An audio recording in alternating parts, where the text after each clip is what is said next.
ಸುವರ್ಣ. ಪ್ರೀತಿಯ ಸವಾರಿ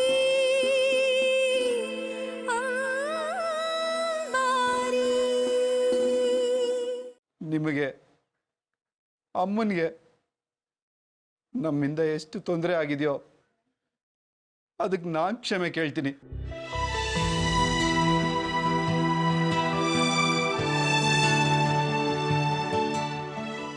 ನಾವೇನೇನು ತಪ್ಪು ಮಾಡಿದೀವೋ ಅದಕ್ಕೆ ನನಗೆ ಗೊತ್ತು ನಾವು ಕ್ಷಮೆಗೆ ಅರ್ಹರೇ ಅಲ್ಲ ಅಂತ.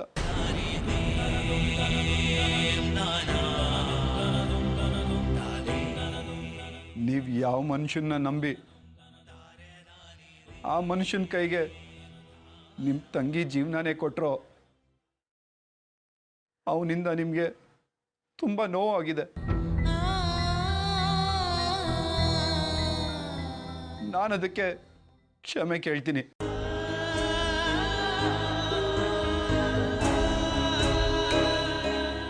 ಪ್ರತಿ ತಾಯಿಗೂ ತನ್ನ ಮಕ್ಕಳ ಮೇಲೆ ಹಕ್ಕಿರುತ್ತೆ. ಆ ಹಕ್ಕನ್ನ ಅವಳಿಂದ ಕಿತ್ಕೊಂಡಿದ್ದಕ್ಕೆ ನಾನು ಕ್ಷಮೆ ಕೇಳ್ತೀನಿ. ಒಂದೇ ಒಂದ್ಸಲ ಆ ಮಕ್ಕಳಿಗೆ ಅಮ್ಮನ್ನ ನೋಡಬೇಕು ಅನ್ನಿಸ್ತಾ ಇದೆ.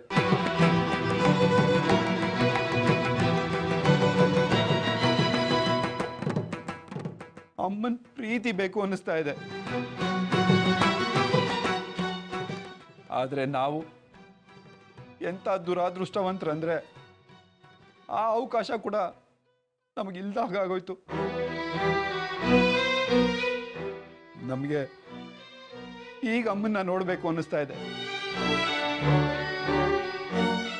ಅವಳನ್ನ ಅಪ್ಕೋಬೇಕು ಅನ್ನಿಸ್ತಾ ಇದೆ. ಅವಳ ಮಡಲಲ್ಲಿ ತಲೆ ಇಟ್ಟು ನಮ್ಮನ್ನು ಕ್ಷಮಿಸು ಅಂತ ಕೇಳಬೇಕು ಅನ್ನಿಸ್ತಾ ಇದೆ.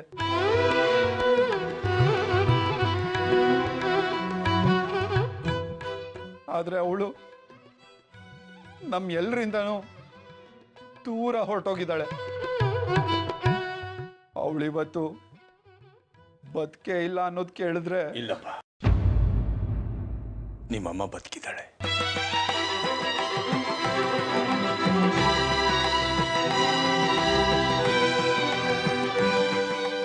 ಅವಳು ಸತ್ತಿಲ್ಲ, ಜೀವಂತವಾಗಿದ್ದಾಳೆ.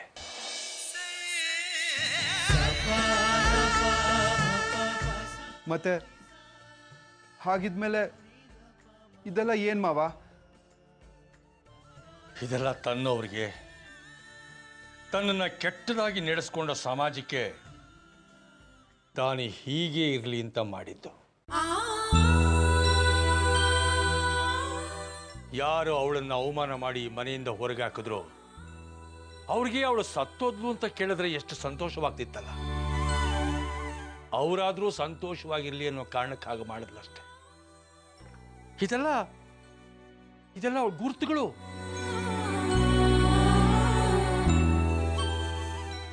ಅವಳು ಸತ್ತಿಲ್ಲ ಪ್ರತಾಪ್, ಜೀವಂತವಾಗಿದ್ದಾಳೆ.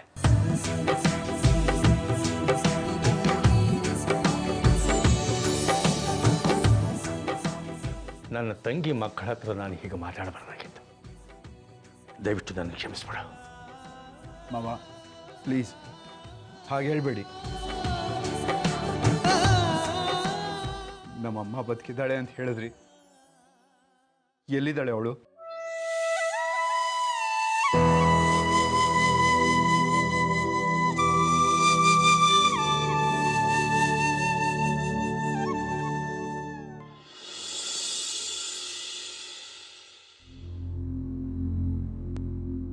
ನಿಮ್ಮಪ್ಪ ಅವಳನ್ನ ಮನೆಯಿಂದ ಆಚೆ ಹಾಕಿದ್ಮೇಲೆ ಅವಳನ್ನ ಮನೆಗೆ ಬಂದ್ಲು. ದೇಹ ಮಾತ್ರ ಇತ್ತು, ಆತ್ಮ ಯಾವಾಗಲೂ ಸತ್ತು ಹೋಗಿತ್ತು.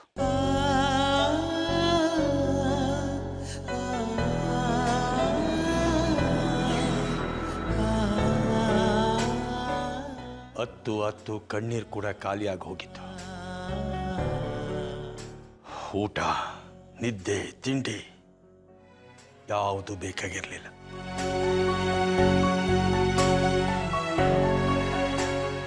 ಕತ್ತಲ ಕೋಣೆಯಲ್ಲಿ ಯಾವಾಗಲೂ ಒಬ್ಬಳೆ ಕುಳಿತಿರೋಳು.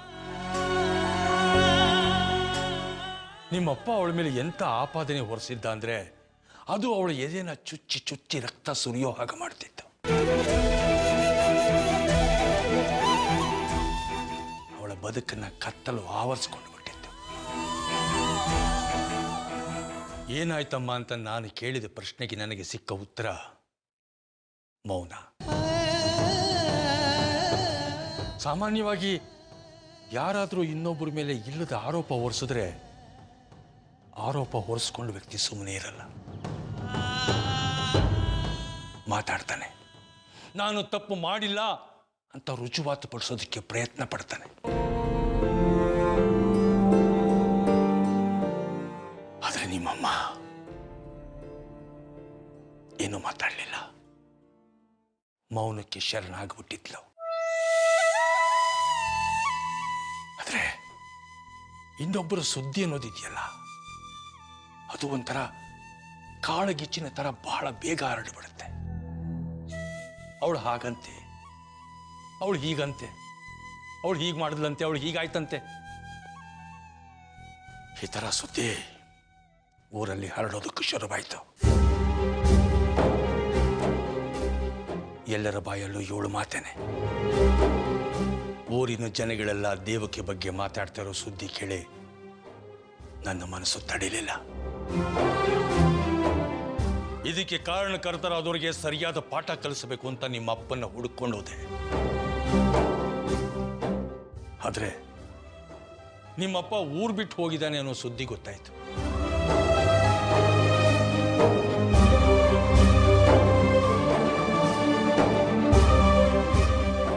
ನಾನು ಆ ವಿಷಯನ ದೇವಕಿಗೆ ಹೇಳಿ ನಡೆದ ಘಟನೆನ ಮರ್ತು ಬಿಡಮ್ಮ ಅಂತ ಗಿಣಿಗೆ ಹೇಳಿದಾಗ ಹೇಳಿದೆ.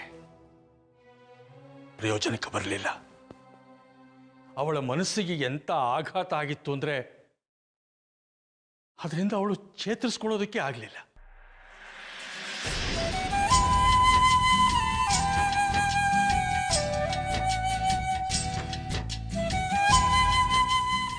ಅವಳ ಒಡ ಹುಟ್ಟಿದ ಅಣ್ಣನಾಗಿ ಅವಳ ಬದುಕಿನಲ್ಲಿ ಸಂತೋಷ ಕಾಣಬೇಕು ಅನ್ನೋ ಒಂದೇ ಒಂದು ಉದ್ದೇಶದಿಂದ ಇನ್ನೊಂದು ಮದುವೆ ಮಾಡ್ಕೊಂಬ ಅಂದೆ. ಅವಳಿಂದ ಯಾವ ಪ್ರತಿಕ್ರಿಯೆನೂ ಬರಲಿಲ್ಲ. ಒಂದು ಹೆಣ್ಣಿನ ಶೀಲದ ಮೇಲೆ ಆರೋಪ ಹೊರಿಸಿದ್ರೆ ಏನಾಗಬಹುದು ಅನ್ನೋದು ನನ್ನ ತಂಗಿ ದೇವಕಿ ನೋಡಿ ನನಗೆ ಅರ್ಥ ಆಯಿತು. ಅದರ ಪರಿಣಾಮ ತುಂಬಾ ಘೋರವಾಗಿರುತ್ತೆ, ಬದುಕನ್ನೇ ನಾಶ ಮಾಡಿಬಿಡುತ್ತೆ.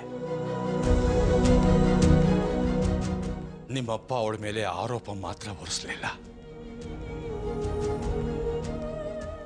ರಕ್ತ ಬಸದು ಜೀವ ಕೊಟ್ಟು 2 ಮಕ್ಕಳನ್ನ ಅವಳಿಂದ ದೂರ ಮಾಡಿಬಿಟ್ಟ.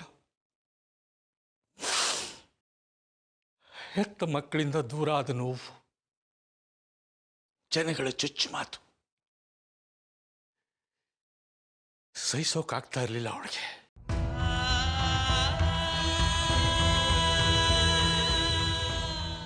ಅವಳನ್ನು ನೋಡಿ ನನಗೂ ಮನಸ್ಸು ತುಂಬಾ ನೋವಾಗ್ತಿತ್ತು.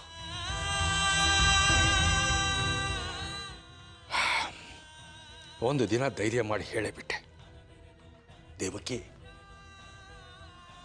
ಸಾಕು ಈ ಊರಿನ ಸಹವಾಸ, ನಾವು ಪರಿಚಯನೇ ಇಲ್ಲದೆ ಇರೋ ಊರಿಗೆ ನಾವು ಹೊರಟು ಬಿಡೋಣ ಅಂದೆ. ಅದಕ್ಕೂ ಯಾವ ಪ್ರತಿಕ್ರಿಯೆ ಬರಲಿಲ್ಲ. ಬೆಳಿಗ್ಗೆ ಎದ್ದು ನೋಡಿದ್ರೆ ನನ್ನನ್ನು ಬಿಟ್ಟು ಹೊರಟು ಹೋಗ್ಬಿಟ್ಟಿದ್ಲು.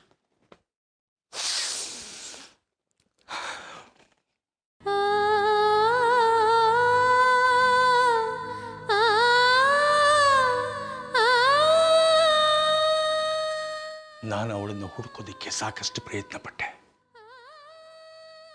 ಪ್ರಯೋಜನ ಆಗಲಿಲ್ಲ. ಅವಳ ನೆನಪು ಅಂತ ಉಳಿದಿದ್ದು ಇದಿಷ್ಟೇ.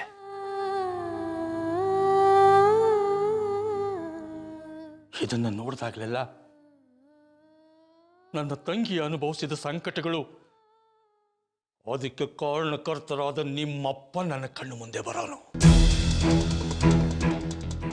ಜೈಲಿಗೆ ಹೋದ್ರೂ ಚಿಂತೆ ಇಲ್ಲ, ನಿಮ್ಮಪ್ಪನ ಮುಗಿಸ್ಬಿಡ್ಬೇಕು ಅಂತ ನಿರ್ಧಾರ ಮಾಡಿದೆ. ಹುಡುಕಾಟದಲ್ಲಿದ್ದಾಗ ಒಂದು ಹೊಸ ವಿಷಯ ಗೊತ್ತಾಯ್ತು.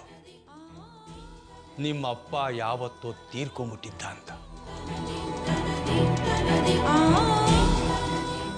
ದಿನ ಕಳೆದ ಹಾಗೆ ನೆನಪುಗಳು ಮಾಸ್ತಾ ಹೋಯ್ತು. ಆದರೆ ಇದಕ್ಕಿದ್ದ ಹಾಗೆ ಸುಮಾರು 20-25 ವರ್ಷಗಳ ನಂತರ ನನ್ನ ತಂಗಿನ ಯಾರೋ ಹುಡುಕುತ್ತಿದ್ದಾರೆ ಅನ್ನೋ ವಿಷಯ ಗೊತ್ತಾಯ್ತು. ಅಂದ್ರೆ ನೀನು ನನ್ನ ಮನೆಗೆ ಫೋನ್ ಮಾಡಿದ್ಯಲ್ಲ, ಆ ವಿಷಯನ ನನ್ನ ಮಗಳು ಹೇಳಿದ್ಲು.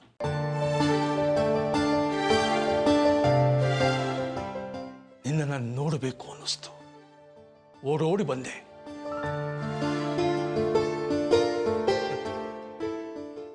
ನಿನಗೋಸ್ಕರ ಇದಿಷ್ಟನ್ನು ಮಾತ್ರ ತರಕಾಯ್ತು ನನ್ನ ಕೈನಲ್ಲಿ. ನಿನ್ನ ತಾಯಿನ ತರಕಾಗಲಿಲ್ಲ ಕಣೋ.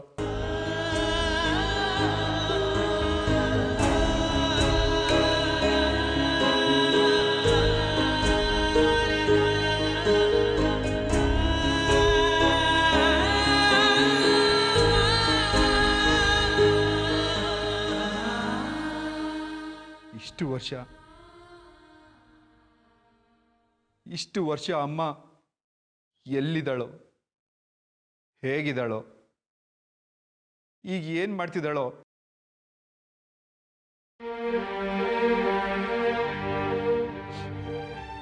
ಇಲ್ಲ, ಇನ್ನು ತಡ ಮಾಡೋದು ಬೇಡ ಮಾವ. ನಾನು ನಿಮಗೆ ಮಾತು ಕೊಡ್ತೀನಿ. ಅಮ್ಮ ಎಲ್ಲಿದ್ರು ನಾನು ಅವಳನ್ನ ಹುಡುಕ್ತೀನಿ. ಅವಳನ್ನ ಮನೆಗೆ ಕರ್ಕೊಂಡು ಬಂದೇ ಬರ್ತೀನಿ. ಅವಳ ಖುಷಿನ ಮತ್ತೆ ಅವಳಿಗೆ ತಂದು ಕೊಟ್ಟೇ ಕೊಡ್ತೀನಿ.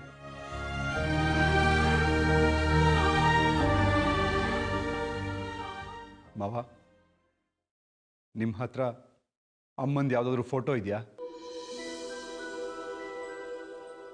ಇಲ್ಲಪ್ಪ, ಫೋಟೋ ಯಾವುದೂ ಇಲ್ಲ. ಅವಳ ನೆನಪು ಅಂತ ಉಳ್ಕೊಂಡಿರೋದು ಒಡವೆಗಳು ಮಾತ್ರ.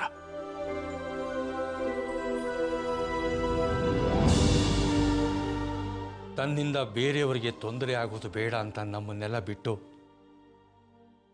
ದಿಕ್ಕಿಲ್ಲದವಳು ತನ ಹೊರಟು ಹೋಗಿದ್ದಾಳೆ.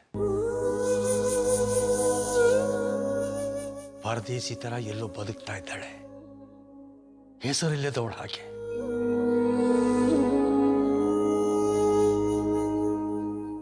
ಅವಳು ಸತ್ತಿಲ್ಲ, ಅವಳು ಬದುಕಿದ್ದಾಳೆ ಅಂತ ನನ್ನ ಮನಸ್ಸು ಹೇಳ್ತಾ ಇದೆ, ಈಗಲೂ ಹೇಳ್ತಾ ಇದೆ. ಆದರೆ ಎಲ್ಲಿದ್ದಾಳೆ ಅಂತ ಮಾತ್ರ ಗೊತ್ತಾಗ್ತಿಲ್ಲ.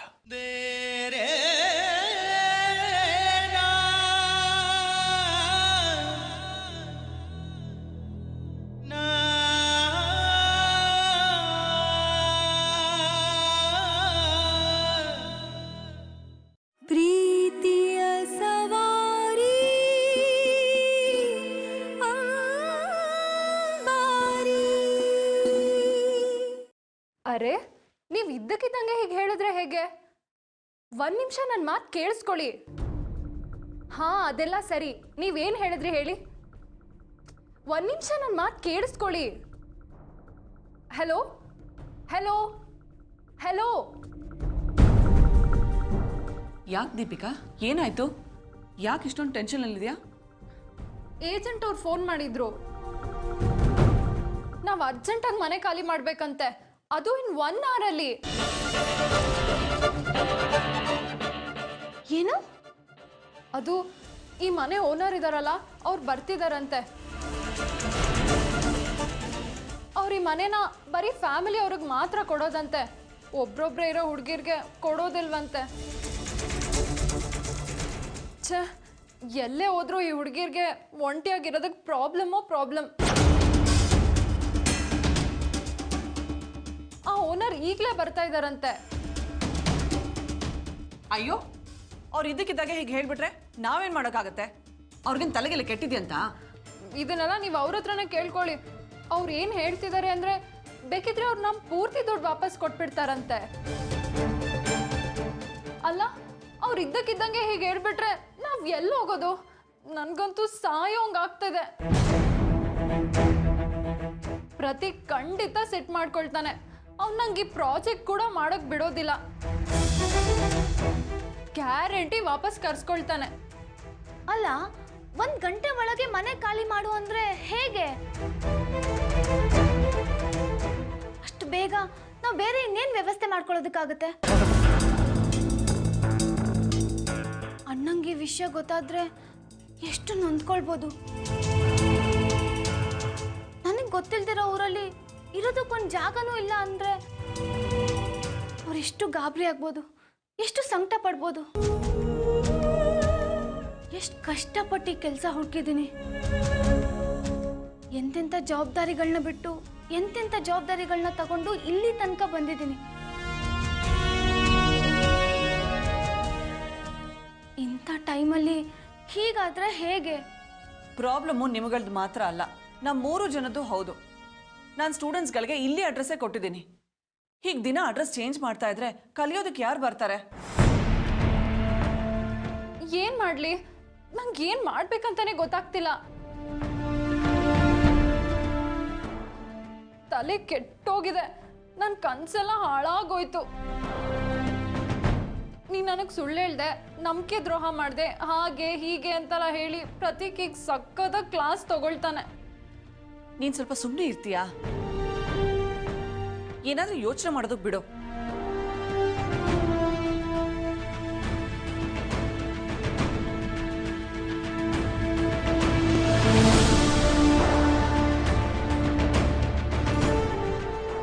ಏನಾದರೂ ಒಂದು ಮಾಡಲೇಬೇಕು.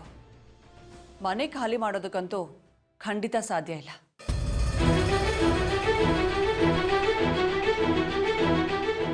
ಪ್ರೀತಿಯ ಸವಾರಿ ಅಂಬಾರಿ.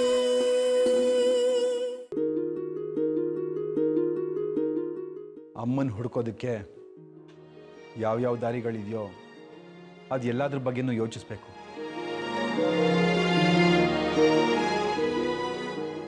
ಮಾವ ಏನಾದರೂ ಹೇಳ್ಬೋದು ಅಂದ್ಕೊಂಡಿದ್ದೆ, ಆದರೆ ಅವ್ರಿಗೂ ಏನೂ ಗೊತ್ತಿಲ್ಲ. ಏನು ಮಾಡೋದು?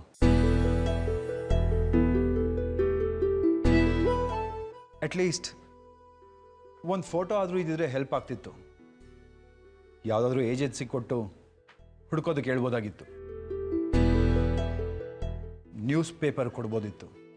ಅದನ್ನು ನೋಡಿದ್ಮೇಲೆ ಯಾರಿಂದಾದರೂ ಯಾವ ರೀತಿ ಆದರೂ ಹೆಲ್ಪ್ ಆಗ್ತಿತ್ತು. Hello hello hello hello. ಹಾ, ಏನು ಪ್ರಾಜೆಕ್ಟಾ? ಹಲೋ, ಕೇಳಿಸ್ತಲ್ವಾ? ಹಲೋ. ಆರ್ಯನ್, ಏನು ಪ್ರಾಬ್ಲಮ್? ಡ್ಯಾಡ್, ಇಲ್ಲಿ ಸಿಗ್ನಲ್ ಸಿಗ್ತಾ ಇಲ್ಲ. ನಾನು ಪ್ರವೀಣ್ ಜೊತೆ ಮಾತಾಡ್ತಾ ಇದ್ದೆ. ಹೋಮ್ವರ್ಕ್ ಪ್ರಾಜೆಕ್ಟ್ ಬಗ್ಗೆ ಮಾತಾಡ್ತಾ ಇದ್ದೆ. ಫೋನ್ ಏನೋ ಪ್ರಾಬ್ಲಮ್. ನಾನು ಮಾತಾಡ್ತಿರೋದು ಅವನು ಕೇಳಿಸ್ತಾ ಇದೆ, ಆದ್ರೆ ಅವನು ಮಾತಾಡ್ತಾ ಇರೋದು ನನಗೆ ಕೇಳಿಸ್ತಾನೆ ಇಲ್ಲ.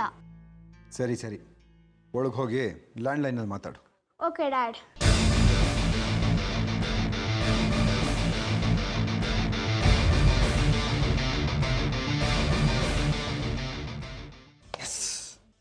ಬ್ರಿಲಿಯಂಟ್.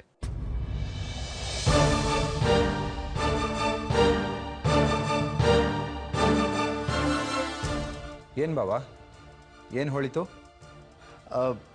ಭಾಮೈದ, ಈಗ ಆರ್ಯನ್ಗೆ ಅವನ ಫ್ರೆಂಡ್ ಮಾತಾಡ್ತಾ ಇದ್ದಿದ್ದು ಕೇಳಿಸ್ತಾ ಇತ್ತು, ಆದರೆ ಇವನು ಮಾತಾಡ್ತಾ ಇದ್ದಿದ್ದು ಅವನ ಫ್ರೆಂಡ್ಗೆ ಕೇಳಿಸ್ತಾ ಇರಲಿಲ್ಲ. ಹಾಗೇನೆ ನಿಮ್ಮಿಬ್ಬರ ಹತ್ರ ನಿಮ್ಮ ತಾಯಿ ಫೋಟೋ ಇಲ್ಲ. ಇದ್ದಿದ್ರೆ ಪೇಪರಲ್ಲೋ ಅಥವಾ ನ್ಯೂಸ್ ಚಾನಲ್ಗೋ ಅದನ್ನು ಕೊಟ್ಟು ಬೇಗ ಮನೆಗೆ ಬಾಮ್ಮ ಅಂತ ಹೇಳ್ತಾ ಇದ್ರಿ. ಅದ್ರ ಬದಲಾಗಿ ನೀವಿಬ್ರು ಚಿಕ್ಕವರಾಗಿದ್ದಾಗಿನ ಫೋಟೋನೇ ನಾವು ನ್ಯೂಸ್ ಪೇಪರ್ಗೋ ಅಥವಾ ನ್ಯೂಸ್ ಚಾನಲ್ಗೋ ಕೊಟ್ಟರೆ ಹೇಗಿರುತ್ತೆ?